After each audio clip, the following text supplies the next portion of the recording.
បាទអញ្ញាតគ្រប់លំអការជំរាបសួរពុកម៉ែបងប្អូនមេមីទាំងអស់គ្នាបាទជាពិសេសប្រិមិត្តដែលនិយមតាមដានព័ត៌មានអន្តរជាតិបាទអញ្ចឹងស្វាគមន៍មកកាន់ Channel ព័ត៌មានអន្តរជាតិបាទថ្ងៃនេះផងដែរគឺយើងងាកមកបាទមើលសង្គ្រាមរវាង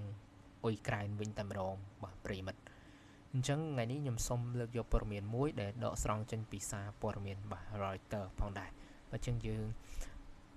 ជួបទាំងអស់គ្នាបាទប្រិមិត្តចឹងពាក់ព័ន្ធនឹងការចរចារវាងសហរដ្ឋអាមេរិកនិងប្រទេសអ៊ុយក្រែនដែលកំពុងប្រព្រឹត្តទៅនៅទីក្រុងប៉ារីសប្រទេសបារាំងការចរចានេះមានគោលបំណងសំខាន់មួយគឺស្វែងរកផ្លូវដើម្បីបញ្ចប់សង្គ្រាមរវាងអ៊ុយក្រែននិងរុស្ស៊ីដែលបានបន្តអស់រយៈពេលជាច្រើនឆ្នាំនិងបណ្ដាលឲ្យមានការខូចខាតបាទធ្ងន់ធ្ងរទាំងផ្នែកមនុស្សនិងសេដ្ឋកិច្ចជាពិសេសហេដ្ឋារចនាសម្ព័ន្ធនិងតែម្ដងបាទប្រិមិត្តប្រធានាធិបតីអ៊ុយក្រែនលោក Volodymyr Zelensky បានបញ្ជាក់ថាការចរចាលើកនេះផ្ដោតទៅលើចំណុចធំពីរទី1អ៊ុយក្រែនបញ្ជាក់យ៉ាងច្បាស់ថាខ្លួនមិនព្រមបោះបង់ដែនដីរបស់ខ្លួនទៅឲ្យរុស្ស៊ីនោះទេទោះបីជាមានសម្ពាធពីការចរចាសន្តិភាពក៏ដោយបាទចំណុចមួយទៀតផងដែរអ៊ុយក្រែនចង់ឲ្យមានសន្តិភាពប៉ុន្តែសន្តិភាពនោះត្រូវតែគោរពឯករាជ្យនិងអធិបតេយ្យភាពរបស់ប្រទេសបាទដែលឡែកចំពោះរោងចក្របាទថាមពលនុយក្លេអ៊ែរវិញនៅឯសាពូរីរោងចក្រនេះគឺជារោងចក្រថាមពលនុយក្លេអ៊ែរធំជាងគេនៅអឺរ៉ុបបច្ចុប្បន្នស្ថិតនៅក្រោមការគ្រប់គ្រងរបស់កងកម្លាំងរុស្ស៊ីផងដែរអ៊ុយក្រែនព្រួយបារម្ភយ៉ាងខ្លាំងអំពីសុវត្ថិភាពនុយក្លេអ៊ែរនិងហានិភ័យប៉ះពាល់ដល់ប្រជាជននិងបរិស្ថាន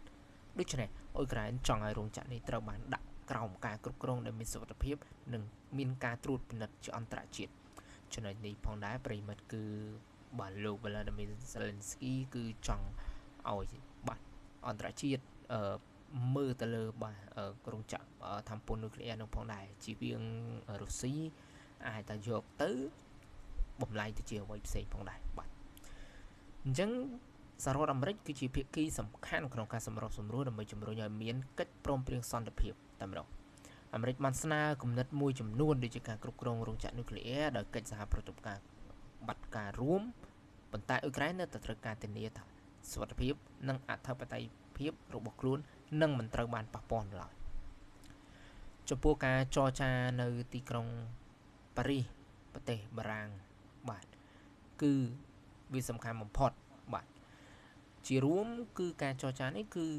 ចង់ឲ្យសហភាពអឺរ៉ុបដើរតួនាទីជាអ្នកសម្របសម្រួលដើម្បីឲ្យការចរចានេះមានលក្ខណៈអព្យាក្រឹតនិងមានទំនុកចិត្តពីភាគីទាំងអស់បាទចំណុចនេះផងដែរគឺជាជំនួបបន្តទៀតបង្ហាញថាភាគីពាក់ព័ន្ធកំពុងព្យាយាមយ៉ាងខ្លាំងដើម្បីស្វែងរកដំណោះស្រាយដោយសន្តិវិធី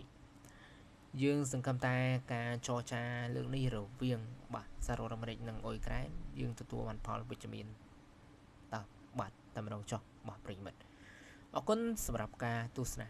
បាទកុំភ្លេចជួយចុច like និង subscribe បាទ channel ម្នាក់មួយផងអរគុណ